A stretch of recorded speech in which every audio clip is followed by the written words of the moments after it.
शनिवार के दिन जिस बालक बालिका का जॉब नहीं लग रहा हो, जगह जगह पहले करते थे जॉब, अब छूट गई, 2 साल हो गए, 3 साल हो गए, सर्विस नहीं लग रही हो, बहुत प्रयास कर लिया हो, तो महाराज शनिवार के दिन काली तिल्ली को पीस कर उसको जल के पात्र में डालकर अपने घर के मटका परिंडा पितरों का जो स्थान होता है, जलाशय होता है, उसके पास में एक पात्र में रख दीजिए।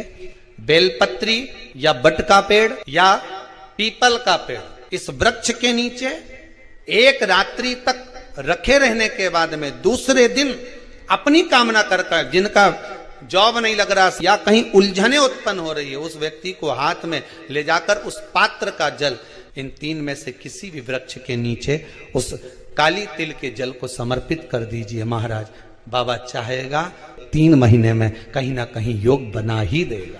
6 सूत्र शिव महापुराण के हैं कि शंकर को पाने के 6 सूत्र बताएं।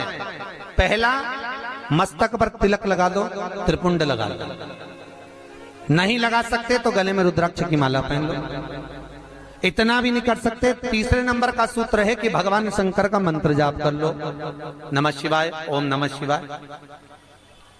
ये भी नहीं कर सकते तो मंदिर में शंकर जी को 1 लोटा पानी चढ़ा दो, चौथा सूत्र। 5वां सूत्र है, इतना भी नहीं कर सकते तो किसी शंकर के मंदिर के पास में से निकल कर चले जाओ तो शंकर के मंदिर का शिखर का दर्शन हो जाएगा। शिखर दर्शनम सर्व पाप नाशनम, बस उतना भी बहुत है। ये 5। और 6ठे नंबर का सूत्र है, अगर इतना भी नहीं कर सकते तो पूरी जिंदगी में अगर 12 ज्योतिर्लिंग पर पहुंचकर शंकर की कथा को सुन लोगे तो फिर दूसरा जन्म नहीं होता। ये 6 सूत्र शंकर को पाने के हैं, भगवत भक्ति को पाने के हैं, भगवत रस तत्व को पाने के हैं। 6 सूत्र है, शंकर का अनुमोदन करें। ऐसी कौन सी भूमि है, ऐसी कौन सी जगह है जहां शंकर नहीं है? हर जगह, हर तत्व में, कण कण में, हर जगह पर वही तो समाया है। बस हमारे नेत्र परखैया नहीं है, इसलिए हम पहचान नहीं पाते। बहुत दुनिया के लोग बहुत कम पहचान कर पाते हैं। बस अंतर तब आता है एक घर के बुजुर्ग माता पिता को और एक परमात्मा को लोग अंतिम तक नहीं पहचान पाते। अंतिम तक बहुत 6 सूत्र में से एक सूत्र भी अपनी जिंदगी में उतारा तो जीवन सार्थक हो गया। मात्र काशी में जो शिव जी की स्थापना कौन ने करी? काशी में जो शंकर भगवान बैठे उनकी स्थापना करी थी शनि महाराज। किसने करी थी? शनि महाराज ने, क्योंकि भगवान शनि महाराज को उनकी माता के द्वारा श्रापित हो गए और शनि महाराज कांपने लगे। शनि महाराज कांपते कांपते, मैं जाऊं तो जाऊं कहां, करूं तो करूं क्या? महाराज शनि महाराज दौड़े और दौड़कर भगवान भोलेनाथ के पास पहुंचे। हे शंकर, त्रिकालदर्शी, कैलाशी, अविनाशी, कृपा करिए बाबा भोलेनाथ, कृपा करो। क्योंकि दुनिया में 33 करोड़ देवी देवता हैं जिनको शनि लग सकता है, केवल एक किसको छोड़कर? शिव को छोड़कर। राम जी को शनि लगा तो 14 वर्ष वनवास चले गए। कृष्ण को शनि लगा तो मथुरा छोड़कर द्वारका चले गए। शनि लगा, हनुमान जी को शनि लगा तो गुफा में बैठकर राम राम जपना पड़ा। शनि सबको लगता है, केवल शनि नहीं लगता तो एक मेरे महादेव को, मेरे भोले बाबा को नहीं लगता। शंकर के पास में शनि आकर, शनि ने आकर कहा, भोलेनाथ कृपा करिए बाबा, मैं बड़ा कष्ट में हूं, मैं करूं क्या? बाबा भोलेनाथ ने कहा, जा गंगा जी के तट पर काशी में जाकर एक शिवलिंग की स्थापना कर, उसकी आराधना कर और तेरा शरीर ठीक हो जाएगा, कष्ट नहीं भोगेगा। शनि महाराज ने काशी में जाकर शिव जी की स्थापना करी। आज भी नियम है, जिसको शनि लग जाता है एक काजल की डिब्बी ले लो और काजल की डिब्बी को 21 बार उतार कर उसको एकांत में जाकर, जंगल आदि में एकांत में किसी पेड़ के नीचे इतना सा खड्डा खोद कर उसमें काजल की डिब्बी को डाल दो और मिट्टी से पूर दो, उस व्यक्ति का शनि समाप्त हो जाता है। काशी विश्वनाथ का नाम लेकर काजल की डिब्बी को 21 बार उतार कर अगर काशी विश्वनाथ का नाम लेकर शनि वाले व्यक्ति को अगर पेड़ के नीचे दबा दे, शनि शनि उसको परेशान नहीं कर सकता। और एक एक संहिता भगवान शंकर को समर्पित है। भगवान जैसे श्री हनुमान जी महाराज से जब राम जी राजा बने सब प्रसन्न दिख रहे थे। सुग्रीव प्रसन्न थे, विभीषण प्रसन्न थे, राम जी प्रसन्न थे। तो माता सीता जी ने पूछ लिया कि ये केवट इसलिए प्रसन्न है क्योंकि निषादों का राजा बन गया, सुग्रीव इसलिए प्रसन्न है क्योंकि किष्किंधा का राजा बन गया, विभीषण इसलिए प्रसन्न है क्योंकि लंका का राजा बन गया, आप इसलिए प्रसन्न हो कि आप अयोध्या के राजा बन गए। पर हनुमान क्यों नाच रहा है? हनुमान को क्या मिल गया जो इतना प्रसन्न होकर नाच रहा है? तब हनुमान जी को बुलाया गया। माता जानकी जी ने पूछा, हनुमान तुझे कौन सी जगह का राज्य मिला है जो तू इतना प्रसन्न होकर नाच रहा है? हनुमान कहते हैं, माँ मुझे राघव जी के चरणारविंद का राज्य मिला है, इसलिए मैं प्रसन्न होकर नाच रहा हूं। मुझे राम के चरण मिले हैं, मुझे राघव के चरण मिले।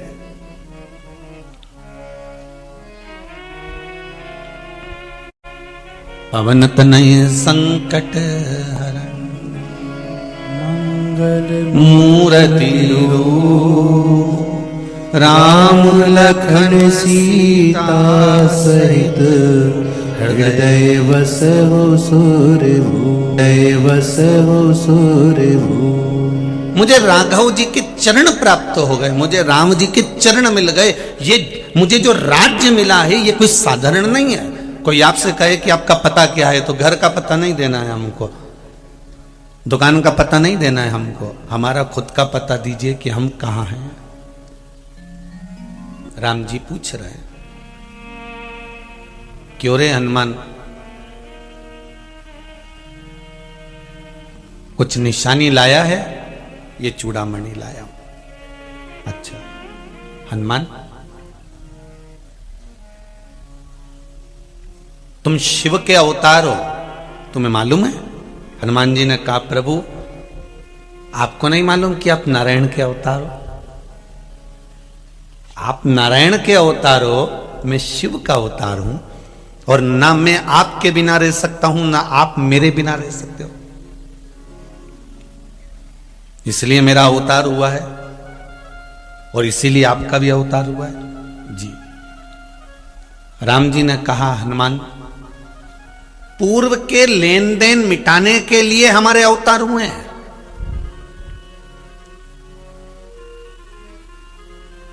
हमारे पुराने जो लेन देन है ना, उसको मिटाने के लिए हमारा यह अवतार हुआ।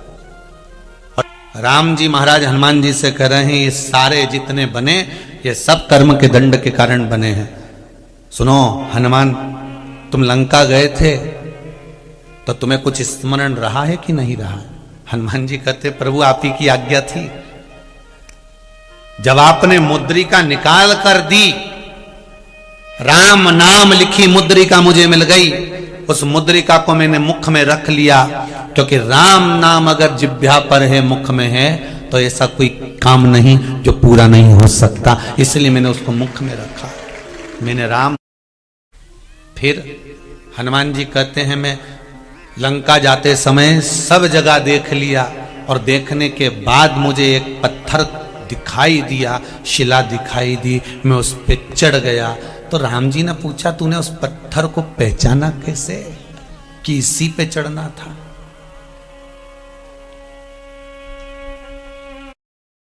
तूने पहचाना कैसे उस पत्थर को?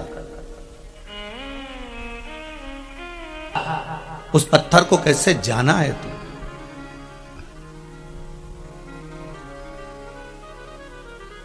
कैसे पहचाना? हनुमान जी ने कहा, जो मुख में राम था, केवल मुख में राम नहीं था, ये मुद्रिका जो राम नाम की मुख में थी, अगर राम हमारे जिह्वा पर है तो ये 3.5 करोड़ रोम छिद्र में राम समाहित है। बस वही राम ने बता दिया कि इस पत्थर पर चढ़ना है, तो पत्थर के पास तू गया।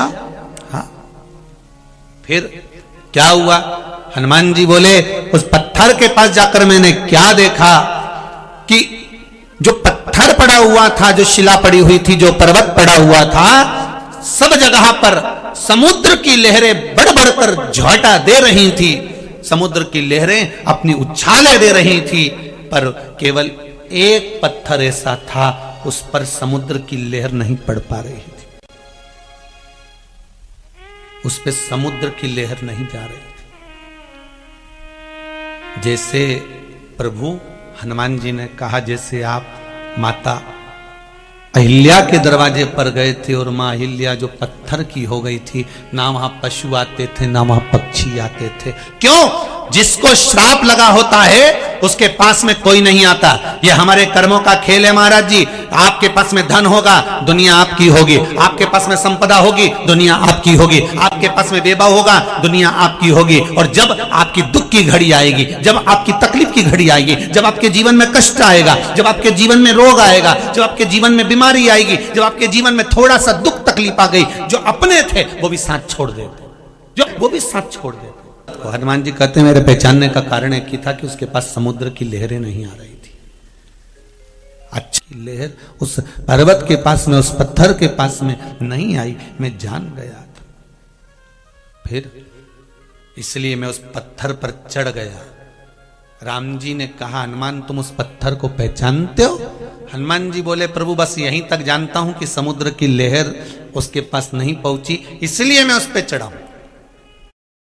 ओ राम जी ने पूछा ऐसा क्यों करा? हनुमान जी बोले, आप ही ने तो कहा था कि मैं आया, बीच में मुझे निषाद मिला, एक केवट एक साइड में बैठा हुआ था, बाकी के सारे निषाद पास में खड़े हुए थे, सारे निषाद नजदीक में खड़े हुए थे, सारे केवट पास में थे। तो तुमने क्या करा प्रभु? आखिरी में जो बैठा हुआ था उसको बुलाया, एक केवट तुम आओ, राधे, एक केवट तुम आओ, एक केवट तुम पहुंचो उस। और केवट को जब बुलाया तो केवट आया। केवट ने एक ही बात की, मेरी नाव जो है नीचे से उसमें एक छेद हो गया है तो उसमें पानी भरा जाता है, मेरी नाव में बिठा लूं, बस एक काम करवा लो कि तुम पांव धुलवा लो। राम जी की ये बात हनुमान जी के मन में थी कि उनने भी एकांत में पड़े हुए उस केवट का उद्धार कर दिया था, तो क्यों ना मैं जाते जाते इस पत्थर का उद्धार कर जाऊं, इसलिए मैं उस पर चढ़ गया। तुम उस पत्थर को पहचानते हो? हनुमान जी ने कहा नहीं पहचानता था, पर पहचान गया क्योंकि समुद्र की लहरें नहीं आ रही थी उसके पास में, इसलिए मैं उस पर चढ़ गया था। जानते हो वो कौन है? राम जी ने जब पूछा, हनुमान ने कहा मैं नहीं जानता। राम जी ने उसी पल कहा, हनुमान वामन अवतार जब मैंने लिया था, मैं वामन अवतार लेकर जब राजा बलि के दरवाजे पर भिक्षा मांगने गया था, दरवाजे पर भिक्षा मांग रहा था, राजा बलि के द्वार पर मैं भिक्षा मांग रहा था। राजन भिक्षाम देहि, राजन भिक्षाम देहि। राजा बलि जो धर्मात्मा था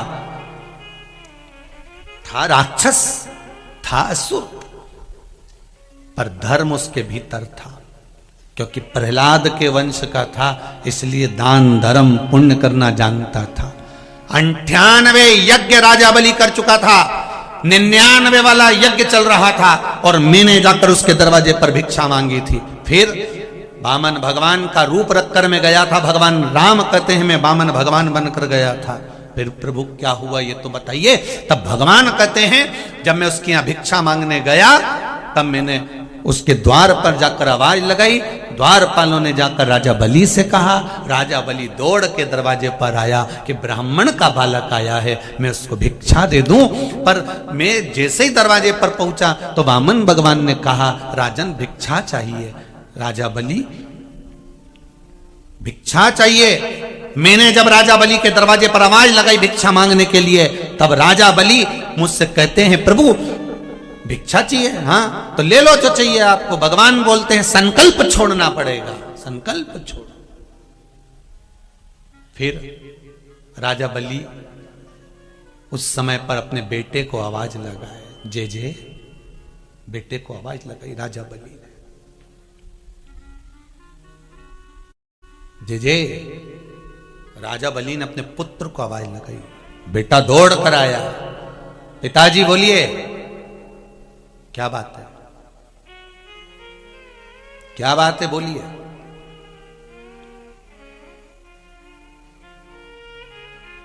संकल्प छोड़ना है बेटा, 3 पग भूमि का दान देना है, मुझे संकल्प छोड़ना है, जा। जल्दी जाकर कमंडल लेकर आ, पानी का पात्र लेकर आ। बेटा खड़ा रहा।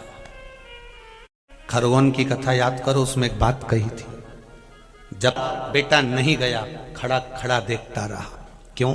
क्योंकि शुक्राचार्य जी ने कह दिया था, राजन ये जो दरवाजे पे खड़ा है ये बामन का छोरा नहीं, वो नारायण दरवाजे पर खड़ा है, अगर दान दे दिया तो सब कुछ चले जाएगा। बेटा नहीं हिला, बेटा खड़ा रहा। अब ईमानदारी से बोलो, जमीन किसकी थी? राजा बलि की कि राजा बलि के बेटे की? बोलते जाओ जरा, किसकी थी? राजा बलि के बेटे की?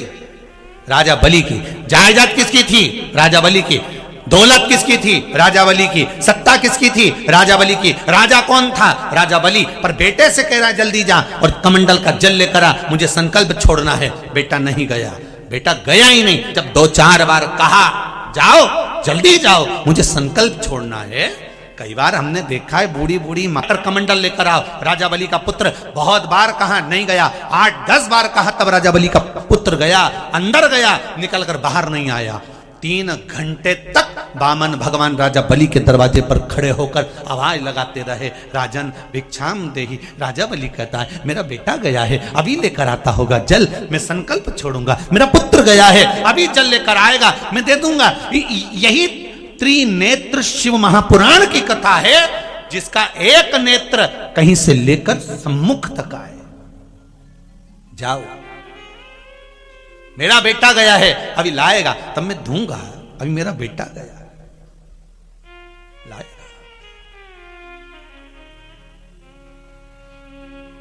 भगवान कह रहे हैं, राम जी महाराज हनुमान से कह रहे हैं कि राजा बलि ने आवाज लगाई अपने बेटे को, बेटा नहीं आया, जो गया तो आया नहीं। भगवान कह रहे हैं मैंने बारंबार कहा राजन दान दो, राजन दान दो, अगर दान नहीं दोगे तो समय निकल जाएगा, जल्दी करो। राजा बलि फिर आवाज लगाया, प्रभु ब्राह्मण हो आप, थोड़ा धैर्य तो रखो, मेरा बेटा आएगा।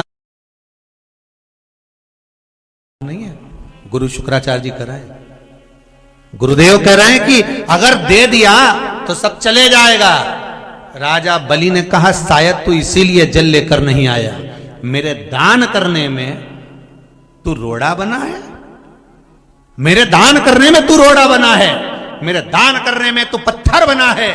आज एक बाप अपने बेटे को श्राप देता है कि जा पुत्र, मैं तुझे श्राप देता हूं कि मुझे दान करने से तूने रोका, उसमें तू रोड़ा बना, पत्थर बना, इसलिए मेरा श्राप है कि तू पृथ्वी पर जाकर पत्थर बनेगा। ये मेरा श्राप तुझको देता हूं, जा तू भी रोड़ा बनेगा, तू भी पत्थर बनेगा। पिताजी आपने मुझे श्राप दे दिया, पिताजी आपने मुझे श्राप दे दिया, पत्थर बनने का, रोड़ा बनने का, मैं मुक्त कैसे होऊंगा इस पत्थर की योनि से, इस पत्थर से। कोई दान करे, धर्म करे, निवेदन है, कोई पुण्य करे, कोई सत्कर्म करे, तुम रोड़ा मत बन जाओ रे। जो व्यक्ति पथभ्रष्ट हो जाए, जैसे मदिरा के नशे में पड़ गया, कहीं जुए में पड़ गया, कहीं मांसाहार में पड़ गया, कहीं व्यसन में पड़ गया, कहीं गलत काम में अगर कोई जा रहा है, तो श्रम्भेश्वर महादेव के नाम से काली तिल भगवान शिव को समर्पित करी जाती है।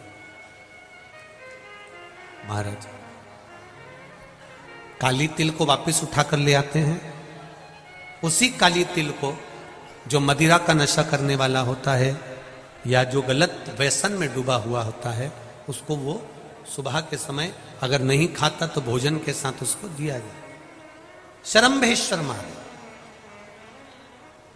एक बेलपत्री का भी बहुत अच्छा प्रयोग है श्रम्भेश्वर महादेव का, मदिरा पीने वालों के लिए, मांसाहार, व्यसन में, जुए में, पेशावृत्ति में, पर नारी में, गलत जगह पर जो डूबे रहते हैं उनके लिए। पहले की कथा में उसका वर्णन किया है बेलपत्री का। श्रम्भेश्वर महादेव, एक बार सब बोलेंगे, कौन से महादेव? श्रम्भेश्वर महादेव। फिर जम के बोल लो एक बार, श्रम्भेश्वर महादेव। जब हमारे घर में क्रोध बढ़ता है या कोई गलत कार्य में जाने लगता है, तो श्रम्भेश्वर महादेव का हमें शरणागति लेना चाहिए, श्रम्भेश्वर महादेव का पूजन करना चालू कर देना चाहिए। कई लोग कहते महाराज जी ये श्रम्भेश्वर महादेव का मंदिर कहाँ मिलेगा, हम कहाँ पूजन करने जाए? कहीं नहीं जाना, तुम्हारे घर के पास में जो शंकर जी का मंदिर है वहीं जाओ, उसी देवालय में, उसी मंदिर में जाओ, श्रम्भेश्वर महादेव के नाम से जल चढ़ाना प्रारंभ करेंगे।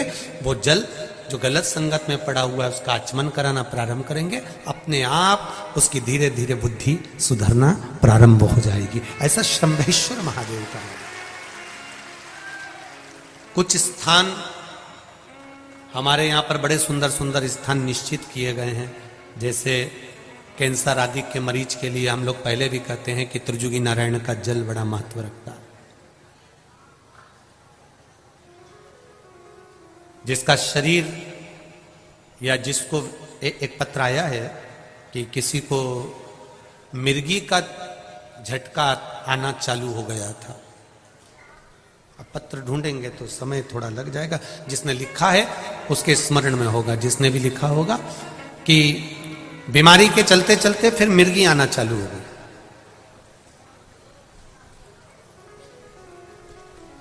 जिसने भी लिखा है वो दोनों हाथ एक बार हिला देना, जिसके लिए भी लिखा हुआ वो इतना ध्यान नहीं आ रहा। तो उनको मिर्गी का झटका आना प्रारंभ हुआ। अब मिर्गी का झटका आना प्रारंभ हुआ, कई महीने निकल गए, मिर्गी के झटके बंद नहीं हुए। तब उन्होंने पत्र में लिखा है कि श्रम्भेश्वर महादेव का आपने जो वर्णन करा था 31 बेलपत्र वाला, गुरुजी हमने वो 31 बेलपत्र वाला प्रयोग करना प्रारंभ करा, और उन्होंने पत्र में लिखा है कि मिर्गी के झटके भी बाबा की कृपा से ठीक हो गए हैं, अब कोई झटके उनको आ नहीं। श्रम्भेश्वर महादेव का जो वर्णन है, श्रम्भेश्वर महादेव का जो गुणगान है, ये कोई साधारण नहीं है।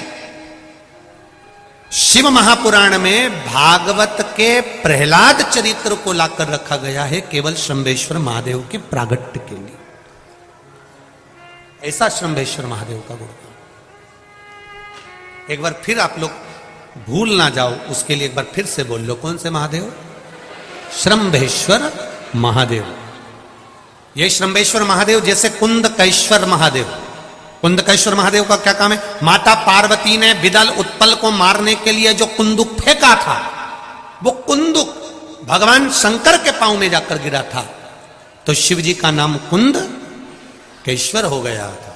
जब हमारे यहां कोई दवाई नहीं लगती शरीर में, कोई कैंसर जैसा रोग हो गया, किडनी लीवर का रोग हो गया, या बीपी शुगर का रोग हो गया, शुगर लेवल में नहीं आ रही है, तो आप शंकर जी पे से जो बेलपत्र ला रहे हो कुंदकेश्वर महादेव के नाम से लाओ।